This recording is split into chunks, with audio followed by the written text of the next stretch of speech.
हाय, इस लेक्चर के अंदर हम macro framework of government finances, share of centre and UT after 2019 in Jammu and Kashmir समझेंगे। कुछ समझ आया? नहीं आया होगा, लेकिन मैं दोबारा से आपको इस टॉपिक को समझाने की कोशिश करता हूं। सबसे पहले हम टॉपिक पढ़ते हैं। टॉपिक का नाम क्या है? Macro framework of government finances, share of centre and UT after 2019 in Jammu and Kashmir. सबसे पहले framework of government finances, macro framework of government finances, इसका मतलब क्या हुआ?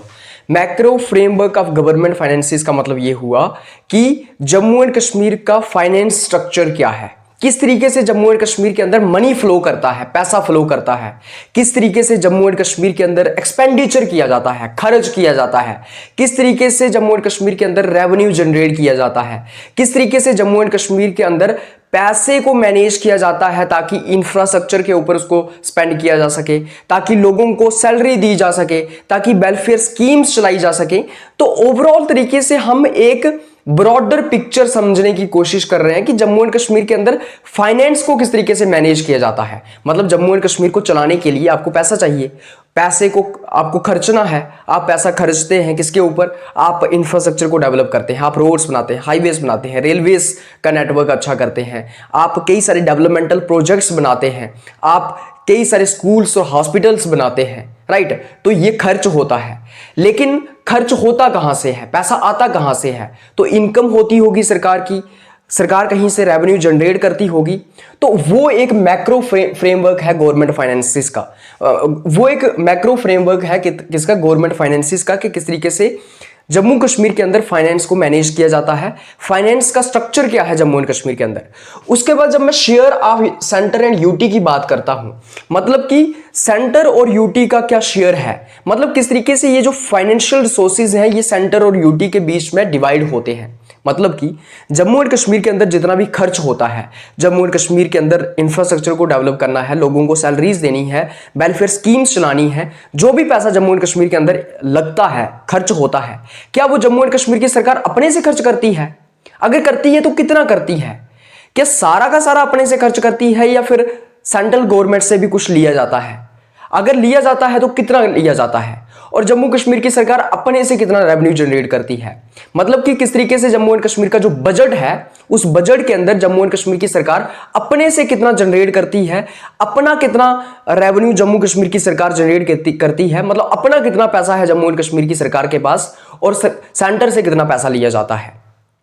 तो वो एक share of centre and UT हम समझने की कोशिश करेंगे। मतलब सेंटर का और यूनियन टेरिटरी का, जम्मू कश्मीर यूनियन टेरिटरी का क्या शेयर है, किस तरीके से फाइनेंशियल रिसोर्सेज जो हैं दोनों के बीच डिवाइड हैं, किस तरीके से सेंटर जो है, जो भारत की सरकार है, वो जम्मू एंड कश्मीर के अंदर कई सारे ग्रांट्स देती है, पैसे देती है, जम्मू एंड कश्मीर के अंदर इंफ्रास्ट्रक्चर को डेवलप करने के लिए कई सारा फंड भारत की सरकार हमें देने का काम करती है। और जम्मू एंड कश्मीर के अंदर खुद भी सरकार पैसे जो है वो अर्न करती है, टूरिज्म से हो गया, टैक्सेस हो गए, उसी के साथ साथ कई सारे मतलब कि तरीके हैं जम्मू कश्मीर की सरकार के पास खुद भी अर्न करने के।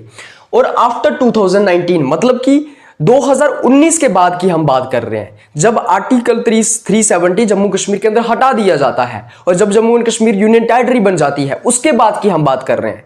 हम पहले की बात नहीं कर रहे, हम उस वक्त की बात नहीं कर रहे जब जम्मू एंड कश्मीर स्टेट हुआ करता था। हम उस वक्त की बात नहीं कर रहे जब जम्मू एंड कश्मीर के पास स्पेशल स्टेटस हुआ करता था, आर्टिकल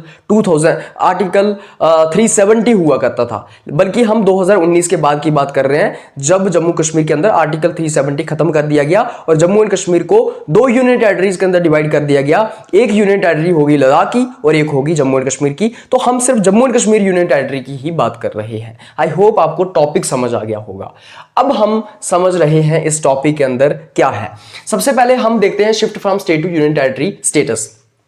सबसे पहले जम्मू कश्मीर स्टेट हुआ करती थी, फिर वो यूनियन टेरिटरी बन गई। तो 2019 से पहले जम्मू एंड कश्मीर स्टेट हुआ करती थी। जम्मू एंड कश्मीर की जो स्टेट हुआ करती थी उसके पास ऑटोनॉमी हुआ करती थी, हमारे पास स्पेशल स्टेटस हुआ करता था, हमारे पास स्पेशल राइट्स हुआ करते थे। लेकिन 2019 के बाद वो स्टेटस खत्म हो गया, जम्मू कश्मीर यूनियन टेरिटरी बन गई। और जब Jammu and Kashmir union territory बन गई, उससे पहले की अगर मैं बात करूं, जब जम्मू एंड कश्मीर स्टेट हुआ करती थी तो जम्मू एंड कश्मीर का पूरा कंट्रोल हुआ करता था अपने फाइनेंसिस के ऊपर। मतलब कि अपने फाइनेंसिस के ऊपर जम्मू कश्मीर का पूरा कंट्रोल था, including taxation, borings and budget planning. मतलब जम्मू एंड कश्मीर की जो स्टेट हुआ करती थी पहले, जम्मू एंड कश्मीर 2019 से पहले, उस वक्त हमारे जो फाइनेंसेस हुआ करते थे उसके ऊपर जम्मू कश्मीर का पूरा कंट्रोल हुआ करता था। कैसे बजट बनाना है, कैसे एक्सपेंडिचर करना है, कैसे जो है वो बोरिंग्स लेनी है, किस तरीके से उधार लेना है बाहर से, ये सारा का सारा जम्मू एंड कश्मीर की सरकार खुद तय करती थी। जम्मू एंड कश्मीर की सरकार का पूरा कंट्रोल था अपने बजट के ऊपर, अपने फाइनेंसेस के ऊपर, अपने टैक्सेस के ऊपर, सब कुछ। लेकिन 2019 के बाद क्या हुआ, जम्मू कश्मीर यूनियन टेरिटरी बन गई, फिर हालात बदल गए, निज़ाम बदल गया, सूरत बदल गई, सब कुछ बदल गया। तो its financial powers are more dependent on centre. क्योंकि जम्मू कश्मीर यूनियन टेरिटरी बन गई तो हमारा हाल भी बाकी यूनियन टेरिटरीज जैसा ही हो गया। तो अब जम्मू कश्मीर जो थी जम्मू एंड कश्मीर जो यूनियन टेरिटरी थी, अब वो गवर्नमेंट के फाइनेंसिस के ऊपर ज़्यादा मतलब अब वो सेंटर के ऊपर ज़्यादा डिपेंडेंट होने लगी फाइनेंशियल पावर्स के लिए। अब जम्मू एंड कश्मीर के पास उतनी फाइनेंशियल पावर्स नहीं बची, अब हम सेंटर के ऊपर डिपेंड हो गए। अभी हमें बजट प्लानिंग के लिए, अपने एक्सपेंडिचर के लिए पैसा हमें अब सेंटर के ऊपर डिपेंड होना पड़ा। मतलब कि जम्मू कश्मीर की जो जम्मू कश्मीर यूनियन टेरिटरी है या फिर जम्मू कश्मीर की जो सरकार है, अब सेंटर के ऊपर वो डिपेंड हो गई फाइनेंस के लिहाज से, फाइनेंशियल पावर्स के लिहाज से। अब हम बात करते हैं share of centre and UT in finances, मतलब सेंटर और यूनियन टेरिटरी का क्या शेयर है फाइनेंसिस के अंदर। सबसे पहले अगर मैं सेंट्रल गवर्नमेंट की बात करूं, सेंट्रल गवर्नमेंट का क्या रोल है जम्मू कश्मीर के फाइनेंस के अंदर, जम्मू कश्मीर के बजट के अंदर। तो जब मैं सेंट्रल गवर्नमेंट की बात करूं, मतलब भारत के सरकार की जब मैं बात करूं, तो अगर मैं बजटरी सपोर्ट की बात करूं तो 2019 के बाद क्या हुआ, Jammu Kashmir budget is largely financed by central grants, loans and tax devolution. 2019 के बाद जो जम्मू कश्मीर का बजट है उसको सेंटर ही फाइनेंस करता है लार्जली, और साथ ही साथ जो सेंट्रल ग्रांट्स हैं, सेंट्रल जो लोन्स हैं या फिर जो टैक्स डेवोल्यूशन है वो सेंटर की तरफ से ही होता है। मतलब कि जम्मू कश्मीर का जो बजट है ना, अब हमारे पास उतनी पावर्स नहीं बची है। हमारे बजट के लिए जो पैसा चाहिए, हमें खर्च करने के लिए जो पैसा चाहिए, वो हमें सेंटर से ही मिलता है। जैसे कि सेंट्रल ग्रांट्स हमें मिलते हैं, उसी के साथ साथ हमें लोन्स सेंटर से मिलते हैं, और हमें टैक्स डेवोल्यूशन मिलता है। मतलब जितने भी टैक्सेस हिंदुस्तान में कलेक्ट किए जाते हैं, चाहे जीएसटी हो, एक्साइज टैक्स हो, इनकम टैक्स हो, वो सब जो टैक्सेस वो सब टैक्सेस जो सेंट्रल गवर्नमेंट कलेक्ट करती है, उसमें से कुछ शेयर जो है वो जम्मू कश्मीर को भी दिया जाता है, लोन्स जम्मू कश्मीर को दिए जाते हैं, और साथ ही साथ सेंट्रल ग्रांट्स जम्मू कश्मीर को दिए जाते हैं, मतलब फंड्स जम्मू कश्मीर को दिए जाते हैं, ताकि जम्मू एंड कश्मीर अपना बजट बना सके और फिर खर्चा कर सके। तो कहने का मतलब यह है कि बजटरी सपोर्ट जो है हमें सेंटर से मिल रही है। हमें जो खर्चा करना है, वेलफेयर स्कीम्स चलानी है, इंफ्रास्ट्रक्चर डेवलप करना है, लोगों को सैलरीज देनी है, जो खर्चा करना है वो हमें सेंटर से मिल रहा है। अभी हम सेंटर के ऊपर डिपेंड हैं। सेंट्रल ग्रांट्स हमें मिलते हैं, सेंट्रल ग्रांट्स मतलब सेंटर हमें पैसा एलोकेट करती है, पैसे देती है, हमें लोन्स देती है सेंटर, और साथ ही साथ हमें टैक्सेस के अंदर कुछ शेयर देती है। जो भी टैक्स सेंट्रल गवर्नमेंट के द्वारा कलेक्ट किया जाता है, चाहे वो जीएसटी हो, चाहे वो एक्साइज ड्यूटी हो, चाहे वो इनकम टैक्स हो, उसमें से कुछ परसेंट हमें भी दिया जाता है। उसी के साथ साथ centre allocated 1.18 lakh crore rupees in 2023-24 budget for Jammu and Kashmir. जो जम्मू कश्मीर का 2023-24 का बजट था, उस बजट के लिए सेंटर ने हमें 1.18 लाख करोड़ रुपए जो हैं जम्मू कश्मीर को दिए। जम्मू एंड कश्मीर का जो 2023-24 का बजट था, उसके लिए सेंट्रल गवर्नमेंट ने 1.18 लाख करोड़ रुपीस जो हैं वो जम्मू एंड कश्मीर को एलोकेट किए, जम्मू एंड कश्मीर को देने का काम किया। टैक्स डिवोल्यूशन की अगर मैं बात करूं तो Jammu and Kashmir receives A share of central taxes, GST, income tax and excise. Jammu and Kashmir जो है वो जो सेंट्रल टैक्स है, मतलब कि ये जो जीएसटी है ये सेंटर लगाता है ना, गुड्स एंड सर्विसेज के ऊपर टैक्स। जो इनकम टैक्स है वो भी सेंटर लगाता है, और जो एक्साइज ड्यूटी वगैरह है ये भी सेंटर लगाता है। तो सेंटर के पास ये सारा पैसा जाता है, जीएसटी का, इनकम टैक्स का और एक्साइज का। और अगर सेंटर के पास 100 रुपया अगर आया है तो उसमें से कुछ 10 रुपये या 5 रुपये जो है वो जम्मू कश्मीर को भी दे दिए जाते हैं, या 3 रुपये जितने भी हैं। तो कुछ शेयर जो है वो जम्मू कश्मीर को भी दिया जाता है। Special grants and packages, Jammu and Kashmir के अंदर स्पेशल ग्रांट्स जो है यहाँ पे इशू किए जाते हैं, जैसे कि centre provide special financial assistance for development project, security and disaster relief. तो सेंटर जो है, सेंट्रल गवर्नमेंट जो है वो जम्मू एंड कश्मीर के अंदर कई सारे स्पेशल फाइनेंशियल असिस्टेंस हमें प्रोवाइड करता है, हमें पैसे देने का काम करता है, फाइनेंशियल असिस्टेंस देने का काम करता है, ताकि यहाँ पे डेवलपमेंटल प्रोजेक्ट्स को चलाया जा सके, यहाँ पे रोड्स बनाए जा सकें, हाईवेज बनाए जा सकें, यहाँ पे रेलों की पटरियाँ बनाई जा सकें, यहाँ पे स्कूल्स और हॉस्पिटल्स बनाए जा सकें। तो कई सारे डेवलपमेंट प्रोजेक्ट्स के लिए सेंटर हमें फाइनेंशियल सपोर्ट करने का काम करता है। सिक्योरिटी के लिए जहाँ पे जो सिक्योरिटी का खर्चा आता है, क्योंकि जम्मू कश्मीर एक कह सकते हैं हम कि वल्नरेबल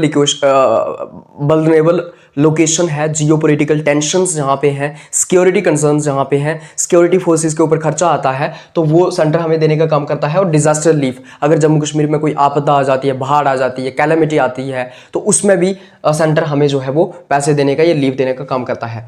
जो न्यू इंडस्ट्रियल पॉलिसी थी 2021-30 की, उसमें ये एम किया गया था कि 28,400 करोड़ की इन्वेस्टमेंट जो है वो जम्मू एंड कश्मीर के अंदर अट्रैक्ट की जाएगी। मतलब कि न्यू इंडस्ट्रियल पॉलिसी के अंदर जो 2021-2030 की जो पॉलिसी है उसके अंदर ये एक एम किया गया था, ये एक ऑब्जेक्टिव था सरकार का कि 28,400 करोड़ की इन्वेस्टमेंट जो है वो जम्मू एंड कश्मीर के अंदर अट्रैक्ट होगी। उसके बाद आइए हम डिस्कस करते हैं जो जम्मू एंड कश्मीर की यूटी गवर्नमेंट है, जो जम्मू कश्मीर की सरकार है, वो किस तरीके से अपना रेवेन्यू और एक्सपेंडिचर करती है। मतलब किस तरीके से वो इनकम जनरेट करती है और किस तरीके से वो खर्च करती है। तो ओवरऑल तरीके से जम्मू कश्मीर का बजट कैसे प्लान होता है, बजट कैसे बनाया जाता है, या फिर बजट के अंदर रेवेन्यू और एक्सपेंडिचर कैसे होता है। सबसे पहले जम्मू कश्मीर के अंदर रेवेन्यू कहाँ से आता है, रेवेन्यू के सोर्सेज क्या हैं। रेवेन्यू मतलब जम्मू कश्मीर की सरकार के पास इनकम कहाँ से आती है, पैसा कहाँ से आता है। जैसे कि मेरे पास पैसा कहाँ से आता है, तो मैं मान लो एक फैक्ट्री के अंदर काम करता हूँ, वहाँ से मेरे पास 30,000 रुपये आता है, ये मेरा रेवेन्यू हो गया, ये मेरी इनकम हो गई। और मैं खर्च कितना कर रहा हूँ, तो मान लो मैं 40,000 खर्च कर रहा हूँ महीने का, 30,000 मेरा रेवेन्यू है, मैं कमा रहा हूँ, 40,000 मैं खर्च कर रहा हूँ। तो वो जो 10,000 है वो कहाँ से आएगा, तो वो 10,000 जो मैंने ज़्यादा खर्च कर लिया, हो सकता है मैं कहीं से लोन लेता हूँ। तो इस तरीके से ही रेवेन्यू सोर्सेज क्या है जम्मू कश्मीर की यूटी गवर्नमेंट के। तो सबसे पहले Jammu Kashmir generates revenue through GST, excise duty, electricity charges, land revenue and tourist related income. Jammu Kashmir की सरकार जो है वो रेवेन्यू जनरेट करती है जीएसटी से। जो भी जम्मू कश्मीर की स्टेट के अंदर जीएसटी कलेक्ट किया जाता है, वहाँ से जम्मू कश्मीर की सरकार के पास इनकम आती है, पैसा आता है। एक्साइज ड्यूटी से आता है, जैसे अल्कोहल के ऊपर जो है वो एक्साइज ड्यूटी लगाई जाती है, शराब के ऊपर। उसी के साथ साथ इलेक्ट्रिसिटी चार्जेस, जम्मू कश्मीर की सरकार के पास बिजली के चार्जेस आते हैं, बिल लोग पे करते हैं। लैंड रेवेन्यू, लोग जो है वो लैंड के ऊपर जो है वो टैक्सेस देते हैं, अपने प्रॉपर्टी टैक्सेस देते हैं, एग्रीकल्चर के ऊपर टैक्सेस देते हैं। और टूरिस्ट रिलेटेड इनकम, जो टूरिस्ट बाहर से यहाँ पे आता है उसके रिलेटेड जो इनकम जनरेट होती है। तो ये सब सोर्स है जम्मू कश्मीर की सरकार का। हाउएवर, ये जो जम्मू कश्मीर की सरकार का रेवेन्यू सोर्स है, जितना पैसा हमारे पास आ रहा है, वो इनसफिशिएंट है हमारे एक्सपेंडिचर को मीट करने के लिए। मतलब कि हम जितना कमा पा रहे हैं, जितना सरकार कमा पा रही है, जितना सरकार रेवेन्यू जनरेट कर पा रही है, उससे कई गुना ज़्यादा सरकार खर्च कर रही है। तो रेवेन्यू जितना हमारे पास जनरेट होता है उससे ज़्यादा हम खर्च करते हैं।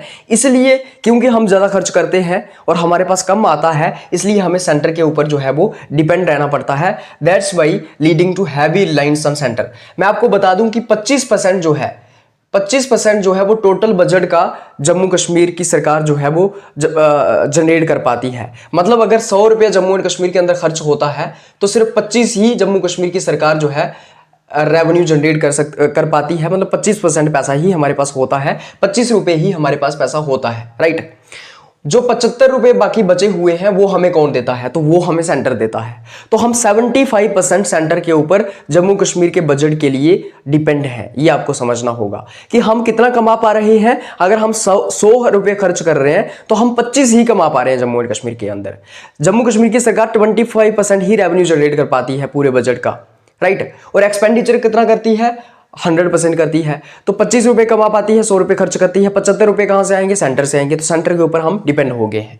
उसी के साथ साथ एक्सपेंडिचर स्ट्रक्चर, एक्सपेंडिचर की अगर मैं बात करूं तो कहाँ पे खर्च करते हैं हम, तो मेजर एक्सपेंसेस इंक्लूड, हम गवर्नमेंट जो एम्प्लॉयज़ हैं उनको सैलरीज देने का काम करते हैं, तनख्वाह लोगों को देनी है। उसी के साथ साथ इंफ्रास्ट्रक्चर प्रोजेक्ट्स जो हैं, कहीं पे कोई इंफ्रास्ट्रक्चर प्रोजेक्ट चलाया जा रहा है, रोड्स बनाए जा रहे हैं, हाईवेज बनाए जा रहे हैं, स्कूल्स, हॉस्पिटल्स, इंस्टीट्यूशंस, रेल्स, ये सब इंफ्रास्ट्रक्चर के ऊपर खर्च किया जा रहा है। डैम्स बनवाए जा रहे हैं, क्या बोलते हैं, रोपवे प्रोजेक्ट्स बनवाए जा रहे हैं। सिक्योरिटी रिलेटेड कॉस्ट आती है हमारे पास, जितना भी सिक्योरिटी के ऊपर खर्च होता है। और सब्सिडीज, जो लोगों को सब्सिडीज दी जा रही हैं, लोगों को फ्री में राशन दिया जा रहा है, लोगों को फ्री में बसेस के अंदर औरतों को ट्रैवलिंग दी जा रही है। तो ये जो कई सारी सब्सिडीज लोगों को दी जा, सिलेंडर दिए जा रहे हैं, गैस दी जा रही है लोगों को, तो उसके ऊपर भी तो खर्च होता है। और आजकल तो हिंदुस्तान के अंदर ट्रेंड बन गया है सब्सिडीज देना, लोगों को फ्रीबीज बांटना। कोई कहता है मैं 2,000 रुपये महीने का औरतों के खाते में डालूंगा, कोई कहता है हम बस इसके ऊपर किराया फ्री कर देंगे। तो ये जो सब्सिडीज होती हैं वहां पे भी खर्च होता है। 2019 के बाद की अगर मैं बात करूं तो लार्ज इन्वेस्टमेंट, ज्यादा पैसा कहां पे गया है, ज्यादा इन्वेस्टमेंट कहां पे हुई है, तो हाईवेज में हुई है, रेलवेज में हुई है, टूरिज्म में हुई है और एग्रीकल्चर को मॉडर्नाइज करने के लिए इन्वेस्टमेंट हुई है। ज्यादा इन्वेस्टमेंट यहां पे हुई है हाईवेज को डेवलप करने के लिए, रेलवेज को, टूरिज्म को, और एग्रीकल्चर के अंदर मॉडर्नाइजेशन लानी है, एग्रीकल्चर के अंदर नई साइंटिफिक प्रैक्टिसेस को, मॉडर्नाइज प्रैक्टिसेस को इस्तेमाल करना है। अगर मैं चैलेंजेस की बात करूं कि फाइनेंशियल चैलेंजेस क्या है जम्मू एंड कश्मीर के अंदर, पहला तो वही है हैवी रिलायंस ऑन सेंटर। हम सेंटर के ऊपर काफी डिपेंड हो गए हैं यूटी बनने के बाद। 75% जो जम्मू कश्मीर का बजट है वो सेंटर से आता है, 25% ही हम अपना जनरेट कर पाते हैं यहाँ पे revenue. Low own revenue collection, Jammu Kashmir की सरकार जो है वो खुद रेवेन्यू कलेक्ट नहीं कर पाती है। जम्मू कश्मीर की सरकार के पास खुद यहाँ पे जम्मू कश्मीर की सरकार के पास रेवेन्यू कम जनरेट हो पा रहा है, 25% ही जनरेट हो पा रहा है, क्योंकि यहाँ पे इंडस्ट्रियलाइजेशन कम है। High administration and security cost, क्योंकि जम्मू कश्मीर एक जियोपॉलिटिकल लोकेशन है, यहाँ पे टेंशंस बनी रहती हैं, सिक्योरिटी की काफ़ी प्रॉब्लम है, तो उसके अंदर काफ़ी खर्च हो जाता है। Infrastructure and development needs, Jammu Kashmir के अंदर काफ़ी ज़्यादा पैसा चाहिए यहाँ पे इंफ्रास्ट्रक्चर को डेवलप करने के लिए और यहाँ पे लोगों को रोजगार देने के लिए, डेवलपमेंट नीड्स को फुलफिल करने के लिए। तो इस तरीके से हम डिस्कस करते हैं macro framework of government finances, share of centre and UT after 2019 Jammu and Kashmir. मुझे उम्मीद है कि आपको ये समझ आ गया होगा।